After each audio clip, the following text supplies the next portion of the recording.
A huge alien ship appeared suddenly in Earth's sky. It was so big it made the International Space Station look tiny, like a small fish next to a whale. This was not the friendly first meeting with aliens that people had hoped for. The ship belonged to the Galactic Empire, and its leader had come with demands, not friendship. Admiral Kresh Vorthak stood tall in the emergency meeting room. His blue skin and 6 eyes made the human leaders nervous. He spoke through a machine that translated his words. "Your planet now belongs to the Empire," he said in a cold voice. "As a less advanced world, you can keep some of your own rules, but we will be in charge. We will take the resources we need for the Empire's use." Samantha Wells, the new head of the United Nations, stood up from her seat. She was in her 50s with graying brown hair tied back neatly. Her eyes were calm but serious as she faced the alien. "What if we say no to your offer?" she asked, her voice not showing any fear despite the scary situation.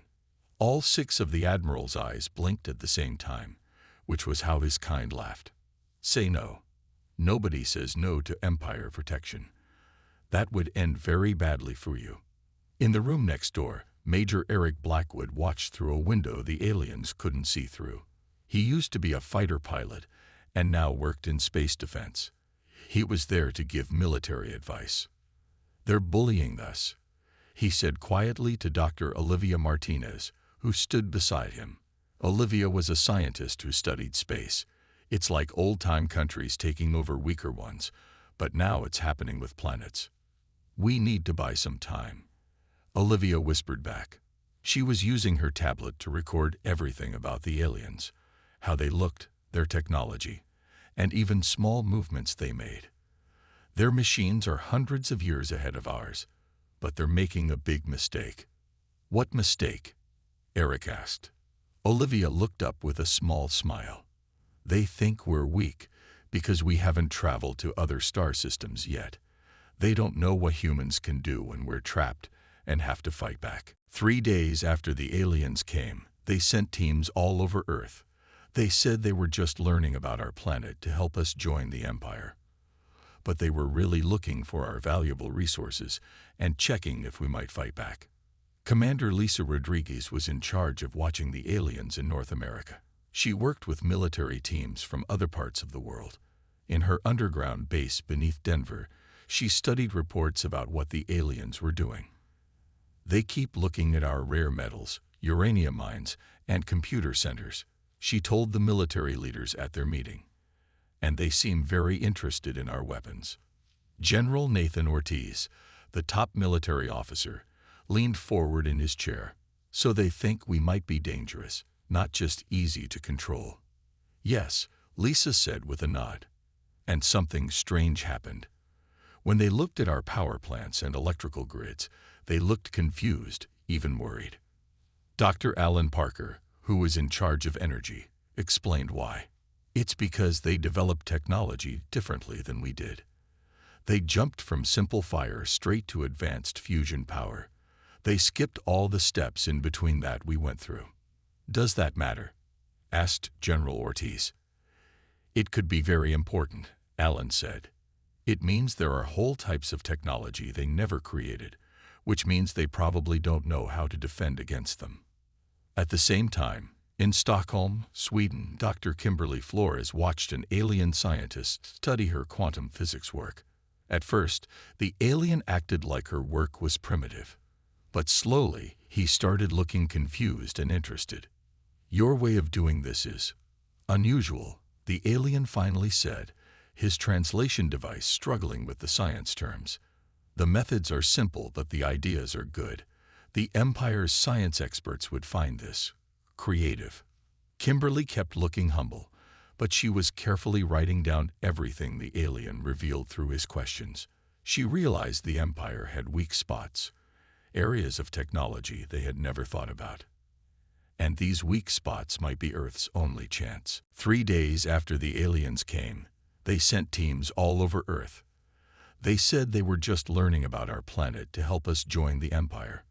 But they were really looking for our valuable resources and checking if we might fight back. Commander Lisa Rodriguez was in charge of watching the aliens in North America. She worked with military teams from other parts of the world. In her underground base beneath Denver, she studied reports about what the aliens were doing. "They keep looking at our rare metals, uranium mines, and computer centers," she told the military leaders at their meeting. "And they seem very interested in our weapons." General Nathan Ortiz, the top military officer, leaned forward in his chair. "So they think we might be dangerous, not just easy to control." "Yes," Lisa said with a nod.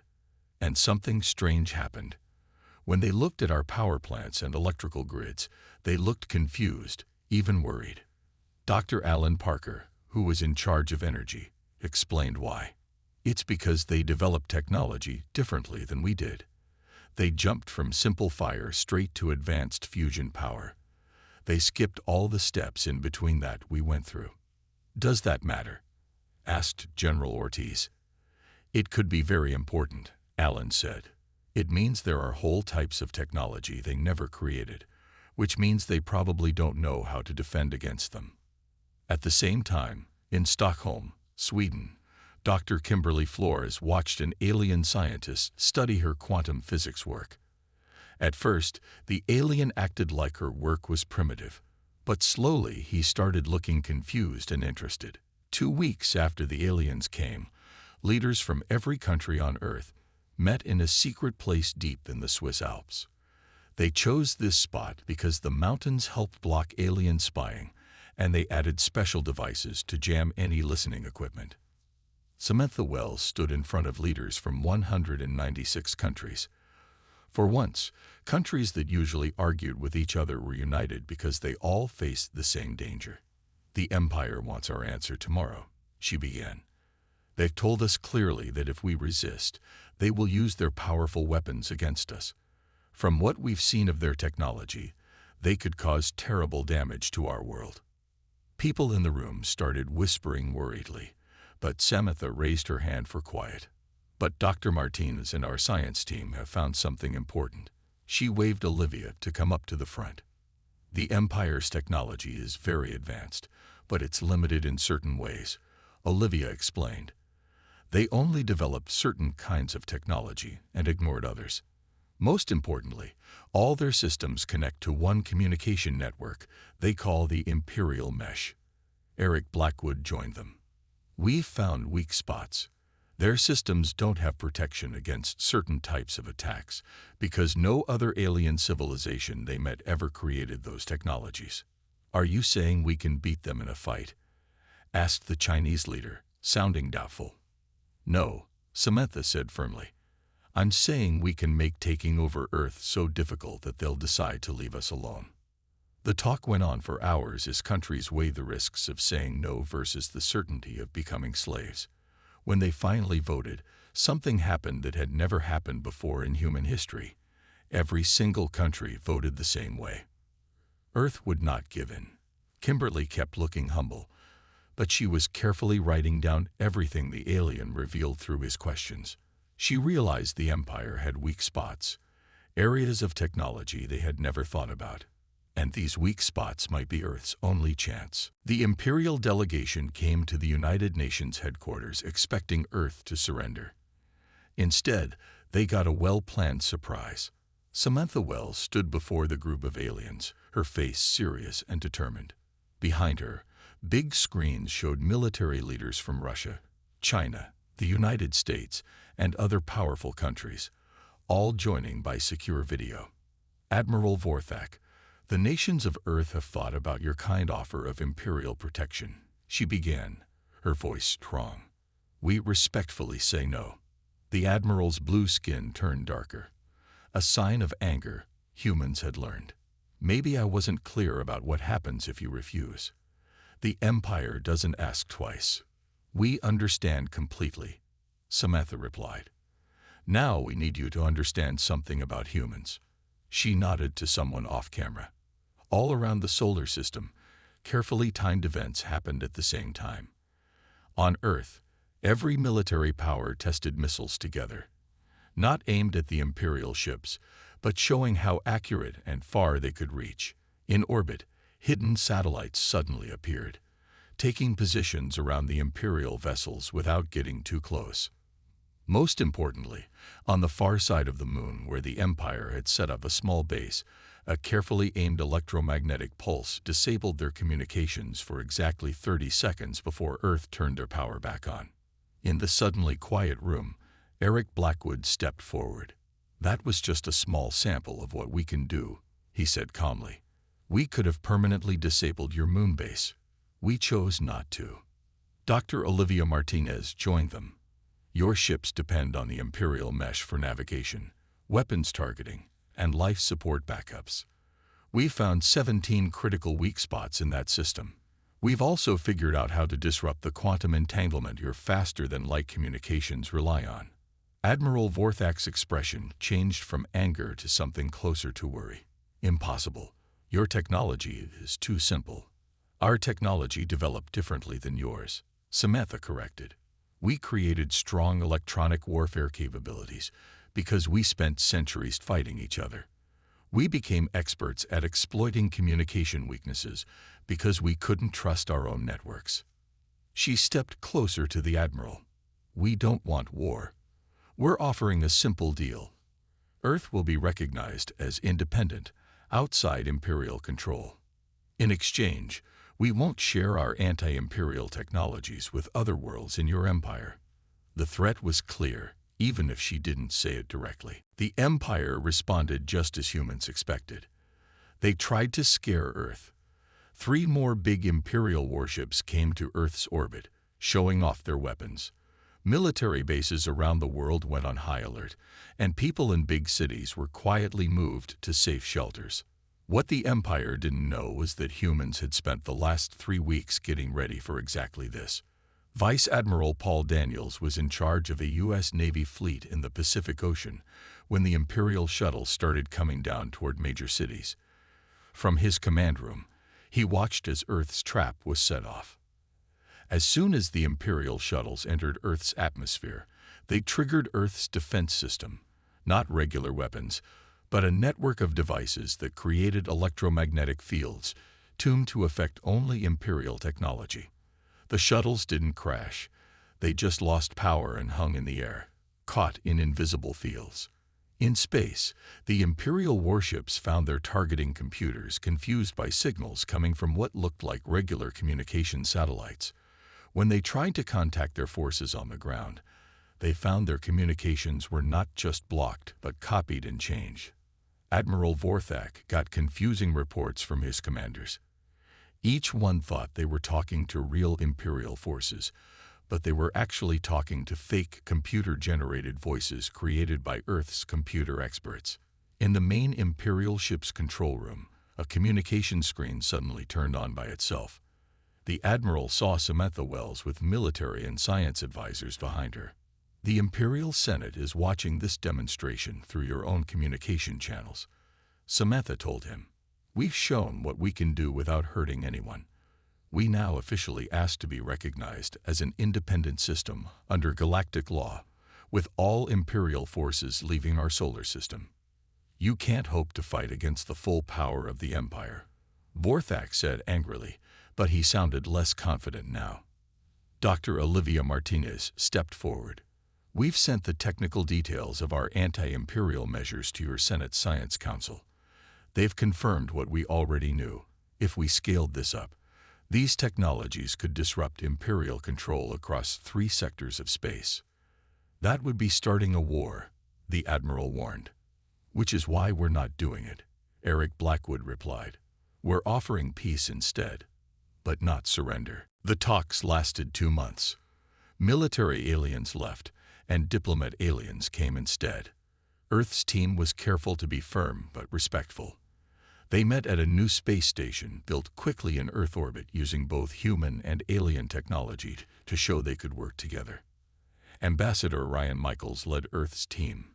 He was a former judge who had spent many years working on international agreements. People picked him because he could understand alien thinking while still protecting human interests. "The Empire has never faced this kind of problem before," Ryan explained to Earth's leaders during a private meeting. "Their whole system of expanding is based on having better technology than everyone else. We forced them to create a new category just for Earth. And they're really thinking about it?" asked General Ortiz, still not believing it. "Not just thinking about it. Their Senate is split. The military group wants to make an example of us, but the practical group sees how dangerous we could be. If they attack us and can't win quickly, other worlds might learn from us." On the space station, Imperial diplomat Xen Fatrell represented the more moderate aliens. She was from a different species than Admiral Vorthak and seemed truly curious about humans. "Your species grew in a very unusual way," she said during one meeting. "Most civilizations we meet either destroy themselves before reaching space or develop one-world government. Your divided approach should have failed. Instead, it made us adaptable," Ryan replied. "Competition drove us to create new things in unexpected ways, and created warriors with amazing determination," she admitted. "Our military experts are worried by how you fight. You fight to win no matter what." "Only when threatened," Ryan corrected. "We prefer working together, but we will not be conquered." The final agreement took shape slowly. Earth would stay independent, with humans free to develop without Imperial interference. In exchange, Earth would not share its unique defense technologies with other worlds and would allow some cultural and scientific exchange with the Empire.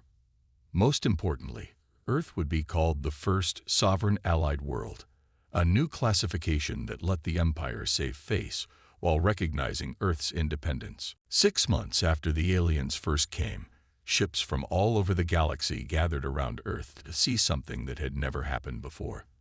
The event was being shown throughout the Empire and to every part of Earth, the official recognition of humanity's special status. Samantha Wells stood on the viewing deck of the newly finished Unity Station, Earth's first real space diplomatic base. Through the big window, she could see Earth floating like a blue marble in the blackness of space, surrounded by ships of many different alien designs.